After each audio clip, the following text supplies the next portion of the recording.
কথা বলেন না কেন? সুদের সাথে জড়িত আছেন নিশ্চয়ই, নিশ্চয়ই আপনি সুদের সাথে জড়িত আছেন, এজন্য আপনি কথা বলছেন না। তা আপনার এই নামাজ দিয়ে কি হবে? কারণ হারাম শরীরের তো সেজদা কবুল হবে না, হারাম শরীরের ইবাদত তো কবুল হবে না, হারাম শরীরের হাতের দোয়া তো কবুল হবে না, হারাম শরীরের জবানের যেই জবানের দোয়া এটা তো আসমানের নিচে ঝুলন্ত থাকবে, ওটা তো আসমানের উপর পৌঁছবে না। আল্লাহ সুবহানাহু ওয়া তাআলা এবং ফেরেশতারা ওটা দেখবেনই না এখানে কিছু একটা দোয়া আইসা ঝুলতেছে, ও দেখবেনই না।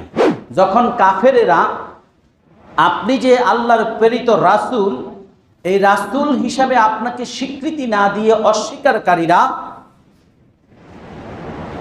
তাদের অন্তঃকরণের মধ্যে অহমিকা, অহংকার, অজ্ঞতা এগুলো তারা তাদের যুগের সেই লোকেরা লালন করে রাখত। কিভাবে লালন করত?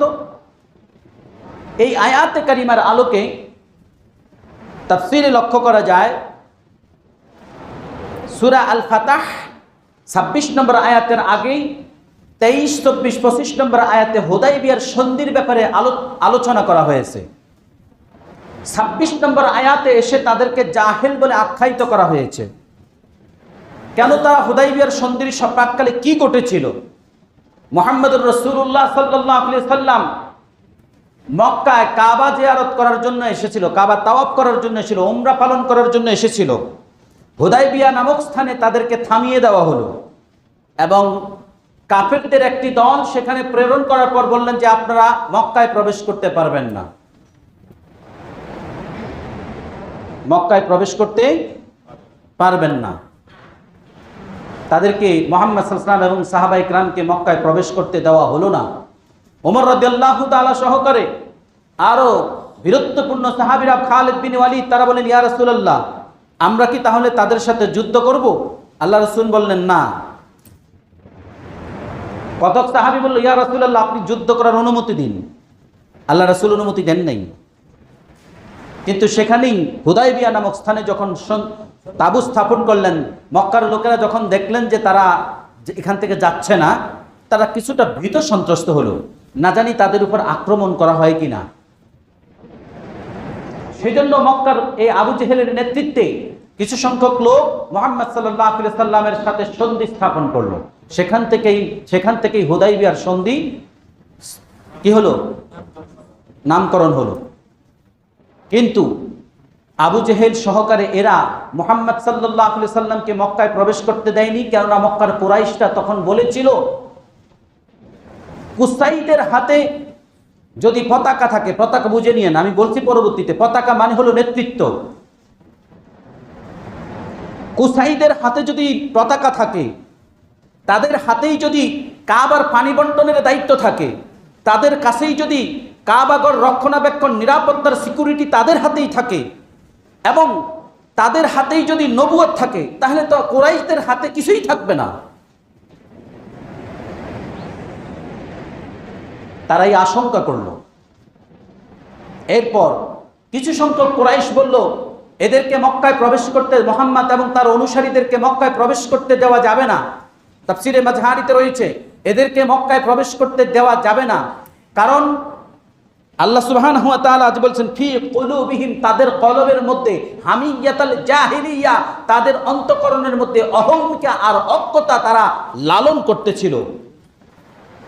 তারা এবার বলল যে আমাদের পুত্রদেরকে তারা হত্যা করেছে, আমাদের ভ্রাতাদেরকে তারা হত্যা করেছে, আমাদের উপর আক্রমণ করার জন্য তারা সদল বলে এসেছে। অতএব এই মুহাম্মদ এবং তার অনুসারীদেরকে কিছুতেই মক্কায় প্রবেশ করতে দেওয়া যাবে না। বুঝতে পেরেছেন কিভাবে তারা অতীত তাদের অন্তঃকরণের মধ্যে অহংকারের কারণে তারা অন্তঃকরণের মধ্যে লালন করতেছিল। আল্লাহ বলছেন ফি কুলুবিহিম, কলব কাকে বলা হয়? মানুষের অন্তঃকরণ। এই অন্তঃকরণের মধ্যে তারা এগুলো লালন করতেছিল। এগুলো লালন করার ফলে এখন পর্যন্ত মুহাম্মদ সাল্লাল্লাহু আলাইহি সাল্লাম এবং তার উপর আনীত কোরআনকে এখনো তারা বুঝতেই পারেনি।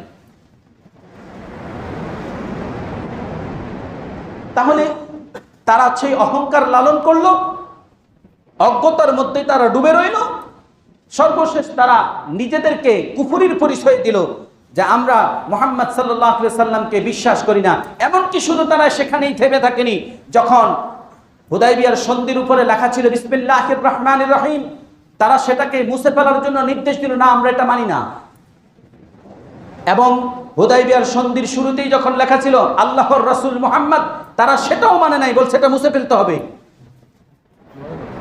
আলী রাদিয়াল্লাহু তাআলাকে মুছে ফেলার জন্য আল্লাহর রাসূল নির্দেশ দিলেন, আলী রাদিয়াল্লাহু তাআলা মুছেন নেই।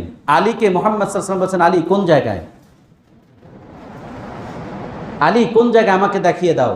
মুহাম্মদ সাল্লাল্লাহু আলাইহি ওয়াসাল্লাম নিজের হাতে নিজেই যে আল্লাহর রাসূল মুহাম্মদ মুছে দিয়েছেন,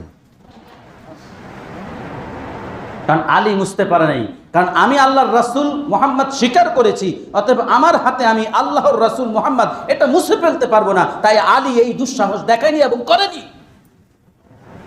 এটাও মুশরিকদের জন্য একটা বিশাল শিক্ষা যে কেমন অনুসারী হলে মুহাম্মদ সাল্লাল্লাহু আলাইহি সাল্লামের নামটা যেই হাতে লিখেছে সেই হাতে মুহাম্মদ নির্দেশ দেওয়ার পরেও মুহাম্মদ সাল্লাল্লাহু আলাইহি সাল্লামের সে আল্লাহর রাসূল মুহাম্মদ শব্দটি লিখতে আলীর হাত কাঁপতে ছিল, আলী লিখতে বুঝতে পারে নাই। আপনিও কিন্তু মুহাম্মদ সাল্লাল্লাহু আলাইহি সাল্লামের অনুসারী, আলীও কিন্তু অনুসারী ছিল। আলীও কিন্তু আল্লাহ রাসূল সাল্লাল্লাহু আলাইহি সাল্লামের নাম লিখে আপনিও কিন্তু মাঝে মধ্যে বাংলায় লেখেন লা ইলাহা ইল্লাল্লাহ মুহাম্মাদুর রাসূলুল্লাহ। যা হাতেই লেখে অন্তঃকরণ সেটা অনুধাবন করে নাই, মস্তিষ্ক সেটা অনুধাবন করে নাই। হাতেই লেখে কিন্তু আপনার কল্প সেটা এখন পর্যন্ত ওখানে অবস্থান করতে পারে নাই। লা ইলাহা ইল্লাল্লাহ মুহাম্মাদুর রাসূলুল্লাহ আশহাদু আন্না মুহাম্মাদুর রাসূলুল্লাহ এটা এখন পর্যন্ত আপনার কল্পের মধ্যে অবস্থান করতে পারেনি। যদি পারত, আলী যেমনি তার নাম মুহাম্মদ সাল্লাল্লাহু আলাইহি ওয়াসাল্লামের নাম মুছে দিতে তার হাত কাঁপতেছিল, তিনি মুছতে সাহস করেননি এবং মুছেননি। আপনার সামনেও মুহাম্মদ সাল্লাল্লাহু আলাইহি সাল্লামের কোনো আদর্শ, কোনো সুন্নাহ, কোনো নির্দেশনা যদি আসতো, মা আতাকুমুর রাসূলু, যা তোমাদেরকে রাসূল আদেশ হিসেবে নিয়ে এসেছেন সেগুলোকে আদেশ হিসেবেই গ্রহণ করতেন, পালন করতেন, মানতেন, বাস্তবায়ন করতেন। ওয়া মা নাহাকুম আনহু ফান্তাহু, রাসূল তোমাদেরকে যা নিষেধ হিসেবে নিয়ে এসেছেন সেগুলোকে তোমরা নিষেধ হিসেবে গ্রহণ করবে। তাহলে সেটা আপনি নিষেধ হিসেবেই গ্রহণ করতেন, কখনোই সেটাকে পালন করার জন্য সদল বলে জামাতে প্রতিযোগিতা দিয়া নেমে যাইতেন না। বলে সেটা আবার কি? সুদ প্রথা এখন কি সেটা সদল বলে জামাতে হয় না একাকী হয়? কথা বলেন না কেন? সুদের সাথে জড়িত আছেন নিশ্চয়ই আপনি সুদের সাথে জড়িত আছেন, এজন্য আপনি কথা বলছেন না। তা আপনার এই নামাজ দিয়ে কি হবে?